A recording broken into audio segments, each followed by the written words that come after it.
ሴትይቷን እኮ አሳደሯት፣ አልተቀበረችም። ዛሬ ምርመራ ምናምን ተደርጎ ዛሬ እንሄዳለን ተብሏል ማለት ነው። ሆስፒታል ሰውየው የሞተች ቀን ማታውኑ ሌሊት ነው የሆነ ቦታ የሄደው እና ሌሊት ስለሄደ እሱ ሳይመጣ ምርመራ አይደረግላትም ተብሎ ዛሬ አሁን እሱ ተፈልጎ ተገኝቶ ምናምን ምርመራ ይደረጋል ተብሏል። እኔ እንጃ እኔ በምግብ አሰላሙ አለይኩም ወራህመቱላሂ ወበረካቱ። ውድ የተከበራችሁ ውድ የቻናሌ ቤተሰቦች እንዴት ናችሁ? ሰላም ናችሁ ወይ? እኔ ሰላም ነኝ አልሐምዱሊላህ። እንግዲህ ቪዲዮን እንደሰማችሁት እቺ እህታችን ትናንትና ሴትዮ ሞተች፣ መዳሜ ሞተች ብላ ቪዲዮ ሰርታ ነበርና ብዙዎቹ የሆነውን ነገር ደግሞ ሸር እያደረጋችሁ ምናልባት በጣም ብዙ ሰው ዘንድ ደርሶ ነበርና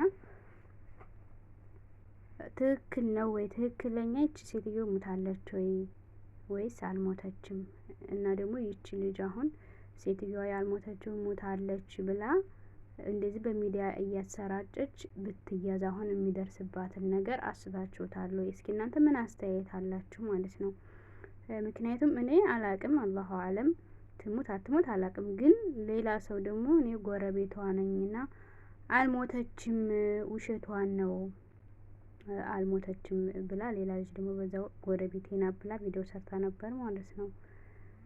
እና የእውነት መዳሟ የሞተች ይመስላችኋል እናንተ? እስኪ አስተያየት ስጡ። ሰውየው ደግሞ ሳይመጣ ቀረና ምርመራም ሳትወሰድ ቀረች፣ ሳትቀበር ቀረች ትላለች ማለት ነው። እና እዛ ሀገር በነገራችን ላይ አረቦች ጋር ሰው ከሞተ ሲጀመር አንድም ቀን ይሁን አንድ ሰዓትም ቤት ውስጥ አያስቀምጡም፣ ሬሳ አይቀመጥም ማለት ነው። አለጡል መስጊድ ይገባል፣ በዛው ነው የሚቀበሩት ተሰግዶባቸው ማለት ነው። እና መዳሟ ሚስቱ ያክል ሰውየው ሙታ ሚስቱ ቤት ውስጥ የት ነው የሚያድረው? እንደገና ደግሞ ሰው ሳይመጣ ምን ሳይባል ሳትታይ ሐኪም ቤት ሳትሄድ እንዴት ነው ሙታ ሴትዮቱ ዝም ተብሎ ልታደር የምትችለውና?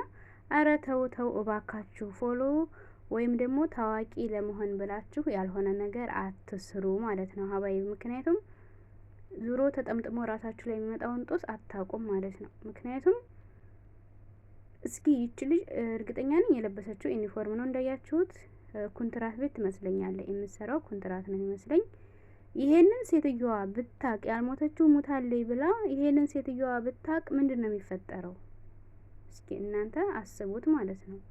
ምን ሊፈጠር እንደሚችል በራሷ ላይ ችግር አላመጣች የሚችል ልጅ ማን ነው አሁን የሚያዝንላት የሚያስብላት? አሁን ማን ነው ለዚች ልጅ ማለት ነው። እና እባካችሁ ታዋቂ ለመሆን ብላችሁ ያልሆነ ነገር አትስሩ ማለት ነው። የእውነት ሙታ ከሆነ ደግሞ እንዴት ሰው አይመጣም? እንዴት ሰው አያያትም?